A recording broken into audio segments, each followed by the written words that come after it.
Hello YouTube and people of the interwebs, welcome back to another Doctor Who news video. Today we're going to be breaking down the ongoing situation about the BBC possibly losing the rights to certain classic Doctor Who stories, such as An Unearthly Child, which, for those of you who don't know, is Doctor Who's first ever story, an incredibly important part of British TV history. Like the first episode of the longest running science fiction show ever, the BBC may be losing the rights to it, meaning they can't put it on BBC iPlayer when all the other content drops on the 1st of November, which would massively kind of dampen the effect that Russell and team have worked so hard to try and get. For those of you who don't know what I'm talking about, Russell T Davies and co have confirmed that on the 1st of November, all of Doctor Who ever, from the classic series and the new series and the spin-offs and Doctor Who Confidential, will all be put onto BBC iPlayer. However, with this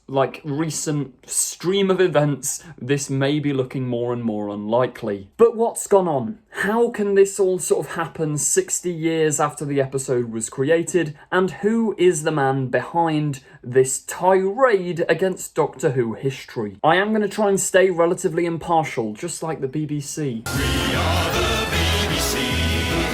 We never lie. I will give a little opinion here and there, but this video is more so just to explain the facts of what's happening. Anthony Coburn was the scriptwriter of the first 4 episodes of Doctor Who, and I think he wrote some unmade Doctor Who scripts called like The Masters of Luxor. But to cut a long story short, he was a scriptwriter who worked for the BBC and worked on An Unearthly Child and what they're now calling The Tribe of Gum, the first 4 serials of Doctor Who ever, way back in 1963. There are conflicting reports all over the internet of how much involvement he actually had, because the script editor at the time apparently did a lot of heavy lifting on the script that Anthony wrote. But obviously it's almost 60 years ago. In fact, it is now over 60 years since all of these creative decisions were made, which is kind of what leads to this mess of a situation, because nobody fully knows how much involvement and what specific things were whose idea. Anthony's son, Steph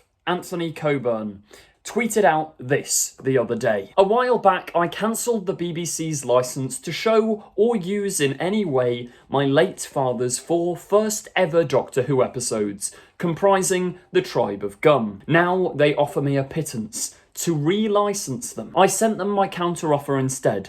Let's see how much they want them. The way BBC licensing used to work back then is the script writer would own the rights to what they write, which there's a lot of right in that sentence. The BBC didn't own it despite it being aired on the BBC, which is why, for example, the Terry Nation estates hold the rights to the Daleks and not the BBC, and there was that whole drama in 2005 of trying to get the revival series of Doctor Who the rights to the Daleks, because, yeah, there is a universe where new Doctor Who didn't actually have the rights to use the Daleks, which is one of the reasons Russell created the Time War in the first place, to write out the Daleks and the Time Lords. Luckily, they managed to solve that dispute, and the Daleks are still a part of the show to this day. Now, after Steph posted this tweet, understandably, there was a lot of backlash, a lot of Doctor Who fans going, "Where's the episode? What's going on?" And he follows it up by saying, "Since posting this, I have been predictably assailed by a swarm of biting midges regarding whose collective unqualified crap I care not one tiny bit. The BBC behaved abominably towards my late father and his estate. I do none of this merely for money, but to right past wrongs." I have to sort of read it in that dramatic voice because that's the way it's written. And a lot of people on Twitter have pointed out it is kind of written like a classic Doctor Who villain giving a speech, which, despite the situation, is somewhat funny. Now, Steph does try and stress he's not doing this to sort of spite Doctor Who fans. This, in his words, is to spite the BBC, to right past wrongs. He goes on to emphasise his point in this next tweet. I'll add, I can think of very few all-knowledgeable, supportive Doctor Who enthusiasts whom I have any personal regard for. While I don't give a toss if the rest have access to Tony's episodes or not, my quarrel is with the BBC. not the fans of their longest-running children's show. So if his quarrel isn't with the fans and it's with the BBC, what did the BBC do to cause him to want such vengeance? He actually said that in a tweet, by the way, "This is my vengeance," which I swear is Batman's catchphrase in the new Batman films. Steph says, "You're all missing the point. In 1976, the BBC, without asking permission or offering payment, first registered my desperately ill's father's IP as their trademark, before, by gross professional negligence or deliberate intent, killing him. You think I give a damn about anything else?" So, Steph makes the claim that the BBC led to his father's death. Now, doing a quick bit of research online, I found that Anthony sadly passed away in 1977 of a heart attack while producing the second series of BBC's drama Poldark. Now, as I said at the start of the video, I am going to remain impartial for this because I was not there. I do not know what happened, and from what a lot of people have said, BBC schedules sometimes can be very rigorous and can be quite a stressful working environment. Steph also tweets, "So it seems it's the BBC who don't give a damn about the fans. Relative to the exorbitant sums they pay to their celebs, the sum I quoted was not unreasonable. They've just informed me by email that they will not now be including the Tribe of Gum in their iPlayer list." That almost acts as confirmation that when Doctor Who does hit the streaming service in November, whether that potentially be Disney Plus in the future or iPlayer currently, the Tribe of Gum serial will not be included. Now, as for an exact sum of how much Steph was offered by the BBC, I don't think we know that, but I've seen people claiming that it was about a year's worth of an average worker's wage in the UK, which is quite a lot of money. Now, whether this will all fully go through or whether the BBC will take this to court and win back the rights is something else entirely. I mean, Steph has been trying this for over a decade, because if we refer back to November 2013, this article from The Independent came out. "Who owns the TARDIS? Son of man who invented Doctor Who's time machine is challenging BBC over breach of copyright." In this article, it's relatively self-explanatory. Steph claims that his father was the one who created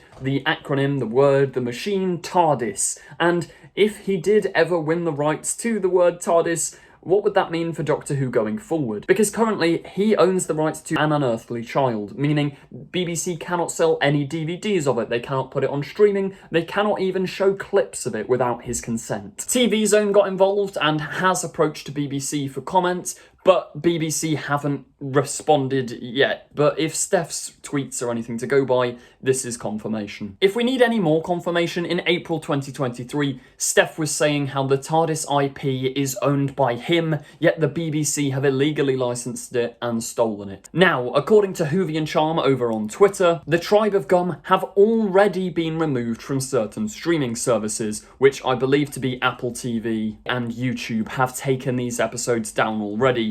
Now, whether this is the companies preempting this or whether this law enforcement thing has already gone through and Steph has won, we don't know. It's still unclear as of yet. Then, in true Doctor Who fashion, it wouldn't be a good old bit of possible missing episode drama without the man himself, Ian Levine, entering the ring. I just grab hold of him by the scruff of his neck and choke him until I found out why he'd misled everybody.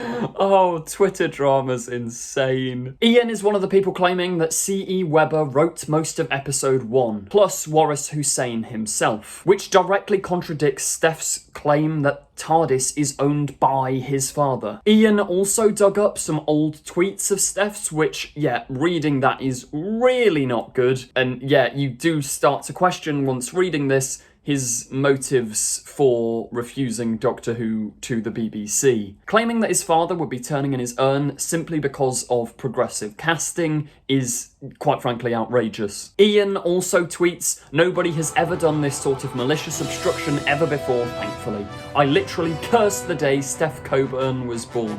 Which, maybe a little bit far, Ian. Maybe a little bit far. Ian doubles down on his stance as he then says he just spoke to Waris Hussein, who is the first director of Doctor Who. He is the man, the myth, the legend who directed An Unearthly Child all the way back in 1963. And apparently, Waris has verified that it was Verity Lambert who came up with TARDIS and not Steph Coburn's father. But yeah, I hope that kind of helps you understand the situation that's unfolding. There's a lot of different contrasting things, and obviously 60 years is a very long time. People's memories will fail them, and without it being written down in a lot of official documents, it is very difficult to know the future of these serials. In my personal opinion though, I do think if there was gross negligence from the BBC, nobody who's working there today is necessarily at fault, especially people like Russell T Davies and the Doctor Who fan base as a whole weren't involved with whatever happened back in 1977. I also don't think it's quite fair to keep these episodes away from any BBC distribution because people like Waris Hussein,